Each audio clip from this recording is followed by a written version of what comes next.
Jason Frank, I like to tell this story about him. We one day we're on the set when we were doing an episode where we were writing ATVs, and we are out in the parking lot, and the PAs are telling us to be really careful. Do you? Yeah. I tell this story too. And so we're riding around on the ATVs, and they're like, go 10 miles an hour. So we're riding vroom, vroom, vroom, around the parking lot, and then Jason Frank comes out, and he jumps on the ATV and goes, yeah, yeah, and jumps off into the grass, and is like going all over the place, goes over a hill somewhere, and you see him go up in the air, and then he goes missing. And we're like, oh shit, is he okay? Okay, well, let's bring him out. Amy Jo Johnson, Walter Jones, and David Yost.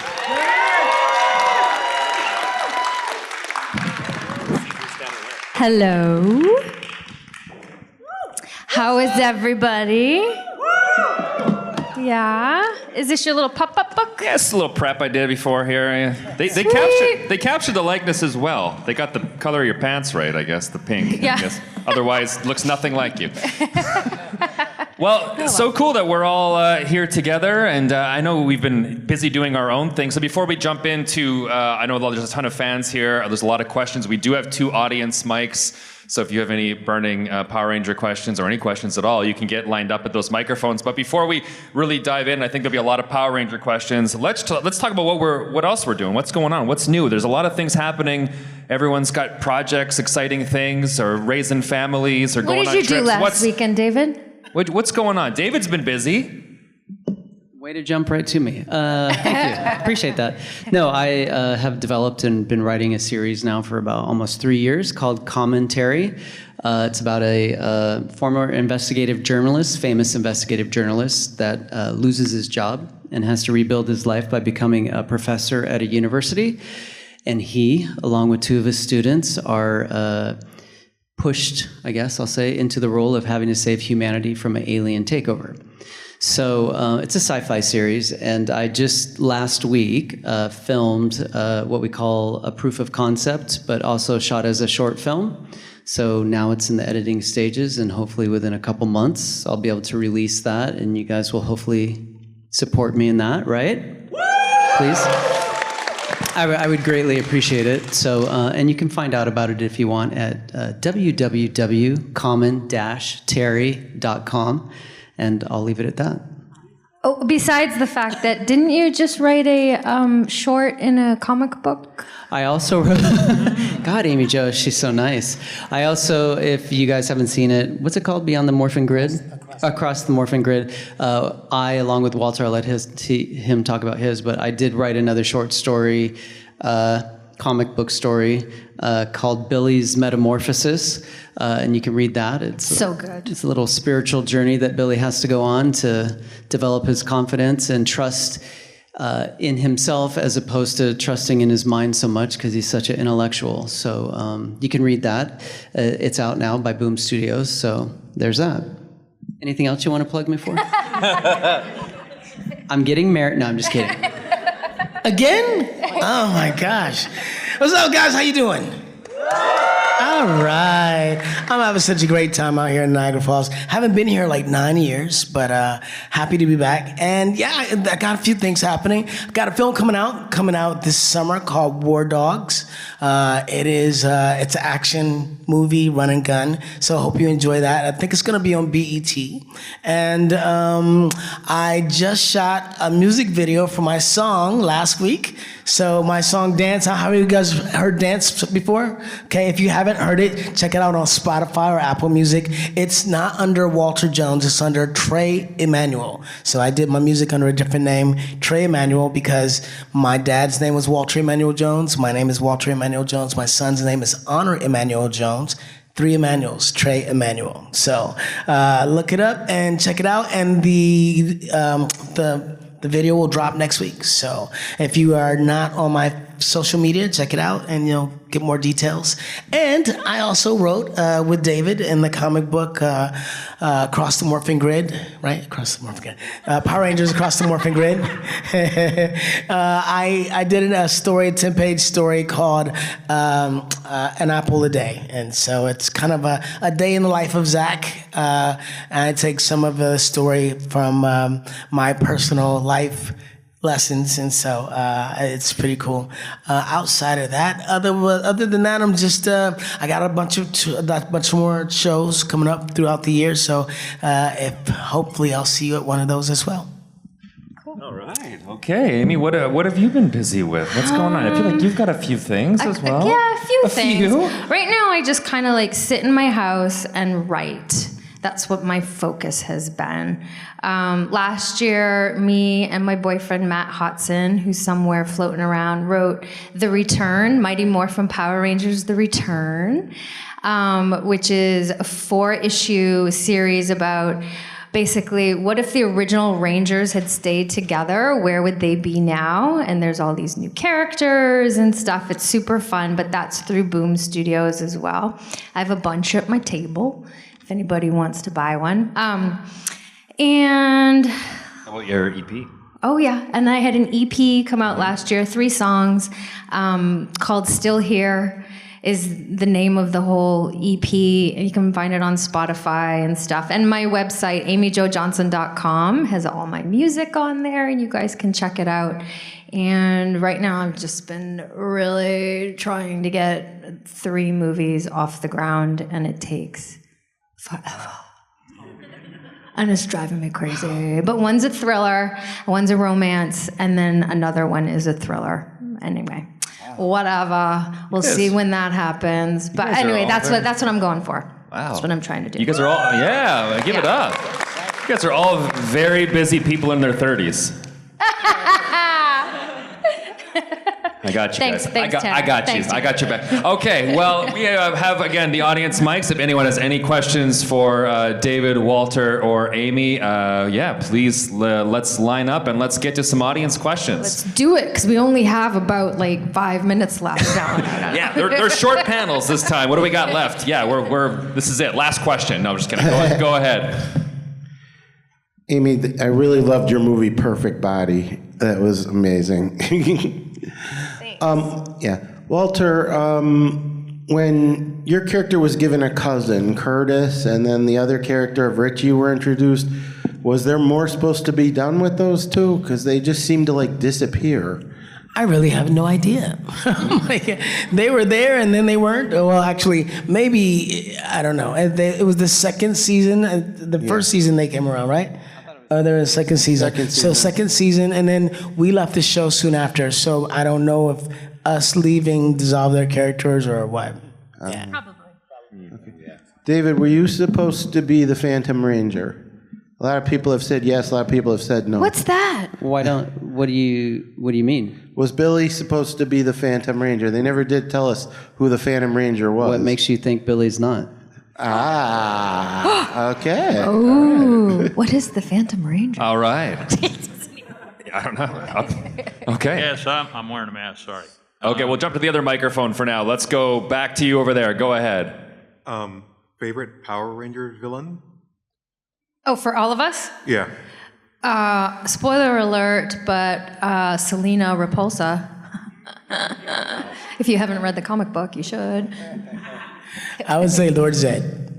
Okay. Same. Ivan Ooze. Sorry.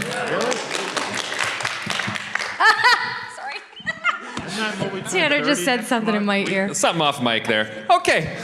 Let's go back over to this microphone. Go ahead. So my question was for Nzio, because I know there was a theory going around for Billy, because you were there on the show, but you were led in the command center, and then they had Austin come back and play the Gold Ranger. Was there anything that was you knew about or talked about at all for having Billy be the Gold Zeo Ranger? Did you know about that at all, or is that out of your hands? Well, it's definitely out of my hands, but yeah, I mean, from the get-go, I knew Billy. They told me Billy's not going to be a Power Ranger anymore.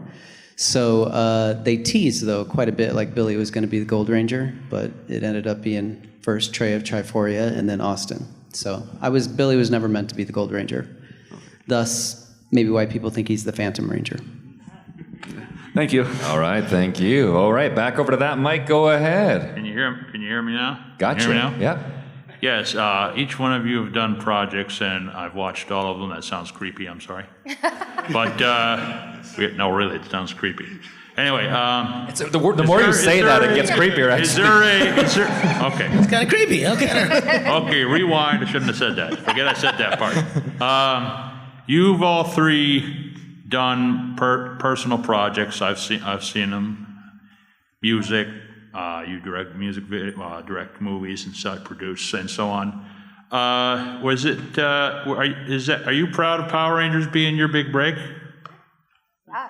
Yes. That's a creepy question. No, it is not. No, I'm just, I'm not asking for one specific reason or anything. You could just tell me, whatever. I'll answer first, I guess. I'll just jump right in there.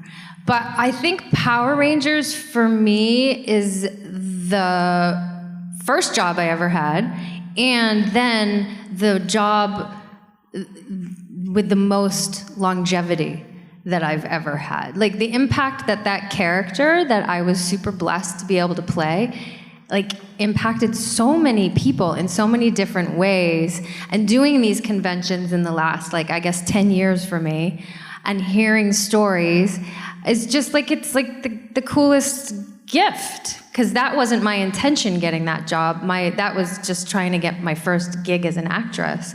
So it's just been this beautiful blessing in my life. Yeah, I say the same thing. I've worked for 30 years as an actor, doing lots of different things, but I don't think unless I get another, like a Marvel Studio superhero that is blown away, I don't think anything will surpass Power Rangers.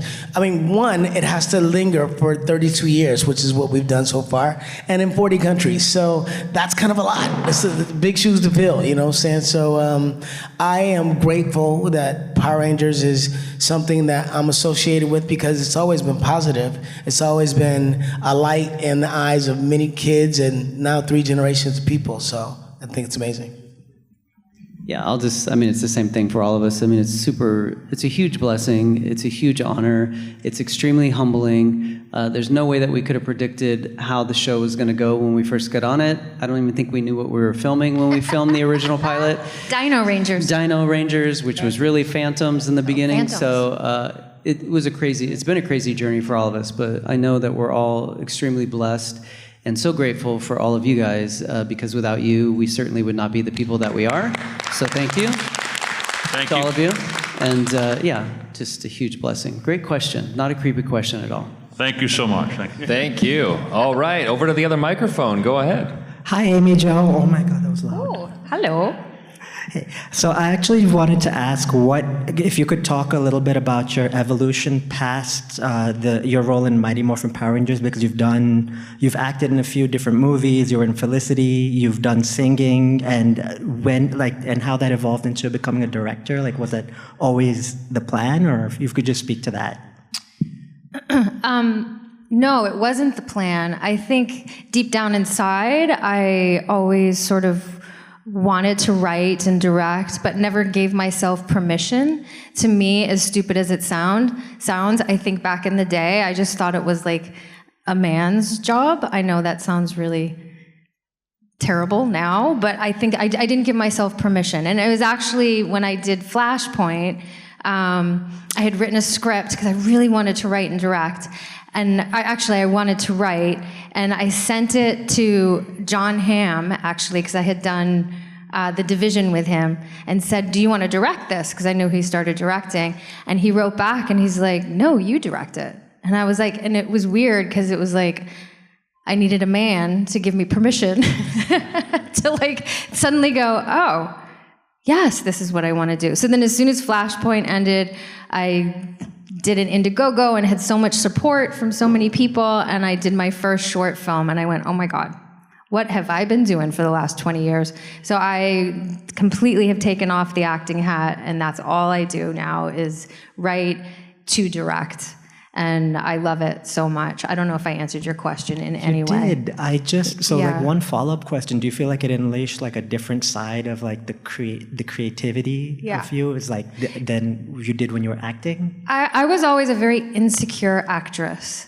I found my whole 20s through most of my 30s just really floundering around trying to find myself and my confidence. And as soon as I put on that directing hat and stepped onto the first set where I, was doing that, I was like, oh my God, every part of my personality now has a purpose. And I was like, oh, this is what I have been wanting to do for so long. So yeah, did that answer that? Yeah. Okay. Absolutely, and I think it's incredible. Oh, thank you. Thank you so much. Okay, over to the other side. Go ahead. What's your question? Hey, and this question is open for all of you, but I guess as cast members, two beloved cast members of the fans have passed away, and I just want to know if you guys have any like special memories with them, or maybe some untold stories we haven't heard that you'd like to share.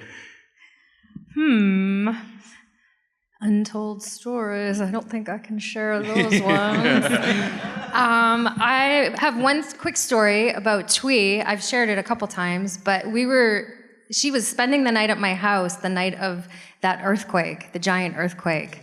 And we woke up to thinking like there was a train coming into the apartment building. And then we jumped and we got in a doorway. And then we were so stupid because all the lights were out. We went and like lit a candle off of the gas stove. So stupid! Anyway, that's a very big memory of me and I have with Twee.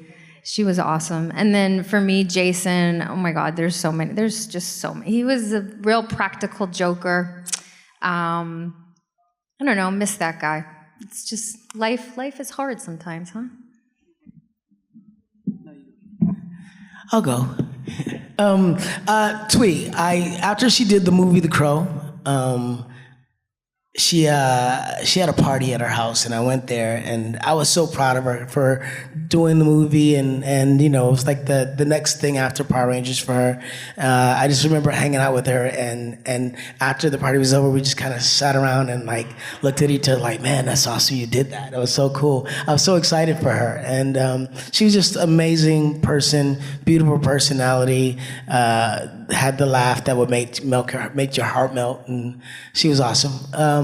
Jason Frank, I like to tell this story about him. We one day we're on the set when we were doing an episode where we were riding ATVs, and we are out in the parking lot, and the PAs are telling us to be really careful. Do you? Yeah. I tell this story too. And so we're riding around on the ATVs, and they're like, go 10 miles an hour. So we're riding vroom, vroom, vroom, around the parking lot, and then Jason Frank comes out, and he jumps on the ATV and goes, yeah, yeah, and jumps off into the grass, and is like going all over the place, goes over a hill somewhere, and you see him go up in the air, and then he goes missing, and we're like, oh shit, is he okay? Like, we're like, did he die? What is going on? And all of a sudden he comes out, and we're like, oh, and me and Austin look at each other like, yeah, and we all take off. And at the end of the episode, when we did the episode, we all looked really good because we had taken on that extra level of learning how to ride the ATVs, and it was a lot of fun. If I remember correctly, he disappeared over the hill and was gone. And the ADs and everybody it was like maybe 15 minutes. We were like looking for him. And then all of a sudden, like 15 minutes later, this little it was very far away, zoop, comes over the hill and he comes riding back. Do you remember? Yeah. It was so funny. Oh my God, it was so funny. No, he was just a bad person. I mean, if any of us had done anything like he did, we would be fired. But he got away with everything, so I don't like him for that. But no. Remember when he showed up with or he bought the limo and he made Junior drive it? So yeah, when we first started, when Jason got on the show, after a while he bought a limousine, and he made our security guard be his chauffeur on the weekends because Jason was like big time Hollywood, you know. So it was so ridiculous. Like he lived in this apartment building, and I would go over there, and you'd go down into where they park their cars, and you just see Jason's giant limo. And it's like, dude, what are you doing? It's so embarrassing. But there's a lot of stories like that about him. But I was going to say, I was just rewatching when we went and filmed the movie in Australia. Our first day of filming, he ran up a tree trying to do a backflip, and he missed his footing, and he cut his face, and he was like in dire straits because this is his life, he thinks, and he's a beauty. And so we all traveled in a van together, and we had to stop and buy him vitamin E, and he would just put vitamin E. But now I was rewatching Zio, and I don't know the episodes that I was watching, but he had the same cut on his face, but he had like a strip, like a Band-Aid for certain episodes. I was like, oh, he cut his face again. The guy's crazy. So he must have been like crying every night because his face was his life. And I just remember he was the goofiest person I ever met when we first met him. He had really curly hair when we first met him. And then he started straightening his hair. He did? Yeah. Oh, I didn't know. That was a big deal. He straightened his hair. And Twee, obviously, as Walter and Amy Jo attest to, she was really one of the best people. Walter said about her laugh, I can hear it in my head still to this day. She just had a really amazing laugh. So they were both great people. Beautiful hair. I used to play with it. Yeah. Yeah, and I'm probably shiny right now, and she would be really mad at me because she used to take these little blotting pads, and she would always blot my head for me, the rice paper, yeah. So I always think about her when I have a shiny forehead. I'm like, oh, I got to get on that right now, so. Anyway, hope that answers. Thanks, guys. Great, thank you so much. All right, so here's the thing. We're technically like already at time, but I think if we go really, really fast in like a speed round, there's 3 people left. So we're gonna try to do as many as, well, let's get all of them. Let's do it. Let's aim high. Amy Jo, Speed it's it. a Okay, speed so round. let's go over to Do the I side. talk too much? Okay, so over to you. Start it off. Go ahead. What's your question? For all 3 of you, what was your favorite episode from season? Power Punks. Happy birthday, Zack. Power Ranger punks. Boom. Nailed it. All right, over to you. What is your question? Oh, my question is about the Power Rangers movie. How did you guys prepare for that as compared to like the show? Because I know there's both a lot of martial arts, but obviously the movie's got a bigger budget and everything. So how much different of an experience was it for you? I found it to be a very different experience. One, because we were in Australia, and then the suits. Did you guys see the suit at my table? It's somebody else's suit. It's not my suit, but it was my suit. So cool. And they were not very comfortable. That's all I'll say about that. Very heavy. And today at my table, Oozette head just showed up out of nowhere. So if you want to see that from the movie, it's there. But that was one of the things that I hit. And I went, you ooze, you lose. So you can come check that out. That's at my table. But it was an amazing, I mean, just those costumes alone and the sets were amazing. It was on a whole different level. A lot of fun. Thank you. They recently just had a big auction, and they went through and they cleaned out a bunch of stuff. Which Somebody here Yeah. bought. Oh, is that yours? Oh no, you bought that. Oh, yeah, and somebody here bought. It's kind of the bittersweet original- seeing that it was like all being sold off, but at the same time, it's kind of cool that it is going to like fans, and now Yeah, they can somebody own who a piece really of loves it. it. Yeah, and there was like multiples of things. Like there was a lot of putty costumes. So by the time you bought you were bidding on like the 10th one, you were getting a good deal. So okay, let's go over to. This is a speed round. Oh, sorry. Okay, go ahead. Last question. Go. Okay, speed. I really love the return. Will there A, ever be a sequel? And B, would you guys ever be interested in writing your own, like, kind of continuity-free, where they are in the future story like she did? The Return, hopefully there will be a sequel. We definitely have ideas. Good. There was a lot of changing of the regime at Boom with the whole thing, with the comic book world and I everything. got it through Kickstarter, so I got it. Oh, you really. did? Yeah. So and we have ideas, so hopefully. And I'll let them answer, but they kind of have, in a way. But not like a future where they are down the road, right? Actually, sir, Oh, I did write something called Mighty Morphin Power Rangers: The Quantum Continuum. It was a limited 8-episode series that I pitched to Hasbro and really fought for it, but because of certain things, it was not able to go through. But it's written, and it's all of us, like from where we're at currently in our lives and what we're doing, and our You should kids. release it as a comic book. I keep telling you saying that. Completely agreed. I like it as a TV series, and I I still know, have. but it would be like if the comic book was super popular, then maybe they would pick it up as a series. Maybe. We'll see. Yeah. So maybe it'll Right, guys? maybe it'll be a comic book. Yeah. Right? And Walter. comics are episodic as well, so there you Yeah, go. exactly. I don't have any plans to write anything about the future of the Power Rangers. Not currently. Fair enough. And that's that. And that is that. All right, well, everybody, please make some noise one more time for our little Power Ranger reunion. David Yost, Thanks Walter so much. Jones, and Amy Jo Johnson. This is Captain Zap Brannigan. I prefer to call myself Admiral Zap Brannigan. I'd like to draw your attention to that sexy subscribe button. Click it. Ah, that was great. Follow fun and have fandom and yabo.